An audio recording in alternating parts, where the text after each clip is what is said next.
Selamat datang di fatherless.idn, tempat di mana fatherless bukan jadi alasan buat nyerah, tapi jadi alasan buat bangkit.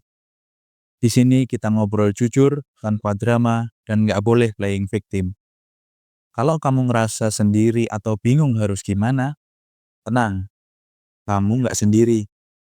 Kita belajar bareng, berbagi insight, dan tumbuh jadi versi terbaik kita. Dan kalau kamu bocil fatherless yang udah jadi father, ini bukan cuma soal kamu lagi. Ini tentang gimana kamu bisa jadi ayah yang lebih baik. Biar siklus fatherless nggak terus berulang. Siap? Let's go. Takut itu wajar, tapi setiap orang punya rasa takut. Aku pun sering rasa takut. Takut gagal, takut nggak bisa sukses, takut sendirian. Rasanya hidup ini kayak labirin tanpa pintu keluar. Tapi yang lebih buruk dari itu, aku takut sama rasa takut itu sendiri. Aku takut ngakuin kalau aku takut. Karena buat aku, nunjukin rasa takut tuh kayak nunjukin kelemahan. Tapi semakin aku lari dari rasa takut, dia semakin ngejar. Pernah ngerasa kayak gini juga? Yang aku tahu banyak anak fatherless yang ngalamin ini.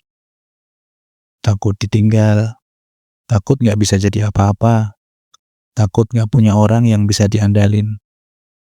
Tapi kalau kita terus-terusan takut, kita bakal tetap di situ-situ aja.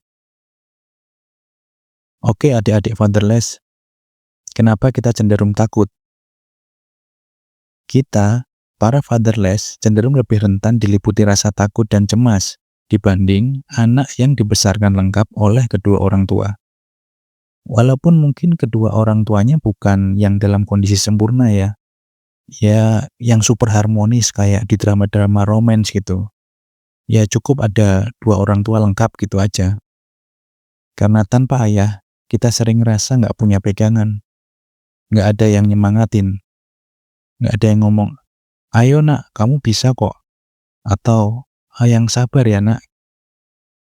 Nggak ada backup yang ngarahin kita harus apa. Penelitian psikologi menunjukkan bahwa anak tanpa ayah sering mengalami insecurity, kecemasan berlebih, bahkan mudah merasa terancam dalam situasi yang sebenarnya itu aman. Rendahnya rasa percaya diri dan perasaan tidak dicintai pun juga umum dialami. Sehingga kita lebih waspada dan takut untuk menghadapi hal-hal baru. Dalam kondisi yang seperti ini, ayah biasanya berperan memberi rasa aman dan membangun kepercayaan diri kita.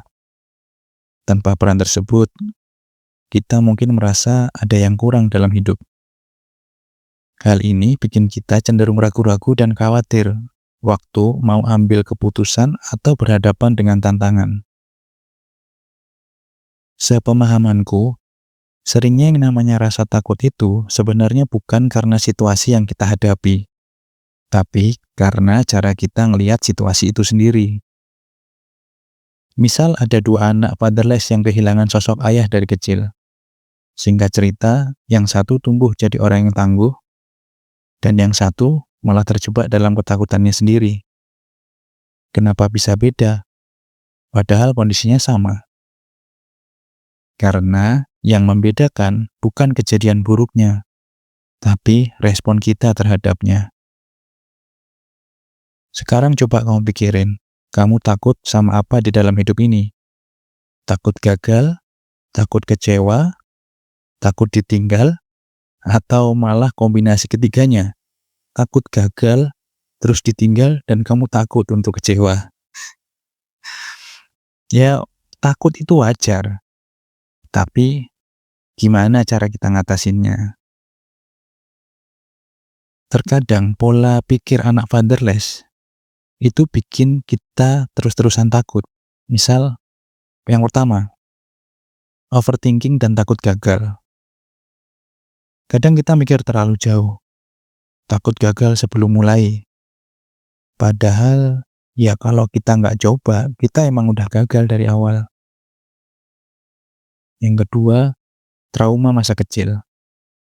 Ada yang takut karena pernah disakitin, dikecewain, atau ditinggalin. Kita mikir, kalau kita berharap lagi, nanti bakal sakit lagi, nanti bakal kecewa lagi. Yang ketiga, nggak punya support system atau lingkungan yang positif. Tanpa orang yang support, kita makin ragu. Akhirnya, kita lebih milih diam di zona nyaman, meskipun sebenarnya kita nggak nyaman di situ. Gimana caranya keluar dari terus-terus merasa takut dan bisa bangkit dari hal itu? Ada beberapa solusi yang bisa kamu lakuin. 1. Ubah perspektif tentang rasa takut. Takut itu bukan musuh. Rasa takut itu pertanda. Dia ngasih tahu kita bahwa ada sesuatu yang penting buat kita.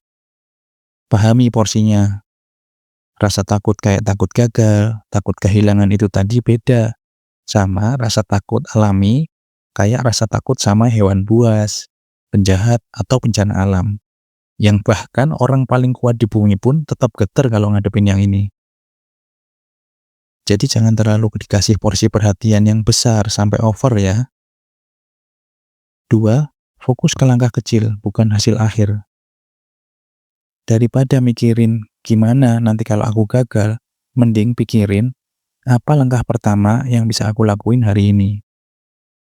Misal, kamu takut nanti nggak bisa menghasilkan, terus jadi miskin karena kamu sekarang nilainya jelek terus pas kuliah dan nggak lulus-lulus. Berarti, gampangnya, apa langkah pertama yang bisa aku lakuin? Misal mulai baca lagi, atau datang ke teman yang lebih pinter dan tanya aku harus gimana supaya lulus. Jangan malah cuman ngelamun, bayangin, aduh gimana ya, nanti aku bakal, ya tapi cuman di kepala aja, nggak dilakuin. Yang ketiga, cari orang yang bisa bantu kita untuk tumbuh. Kamu nggak harus jalan sendirian. Cari lingkungan yang bisa bantu kamu untuk mulai aksimu. Dan yang paling penting adalah kita harus punya keberanian untuk melangkah dan berubah. Semua saran yang udah kita telan itu tadi akan sia-sia kalau kita nggak punya keberanian untuk mulai melakukannya. Pilihan tetap ada di kamu. Sekarang pertanyaannya, kamu mau terus dikendalikan rasa takut? Atau kamu mau mulai kendaliin hidupmu sendiri? Komen di bawah, apa ketakutan terbesar yang pernah kamu hadapi? Dan gimana cara kamu ngatasinnya?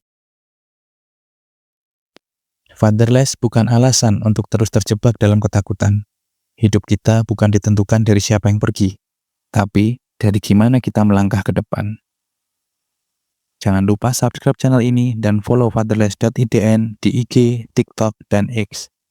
Karena di sini kita tumbuh bareng.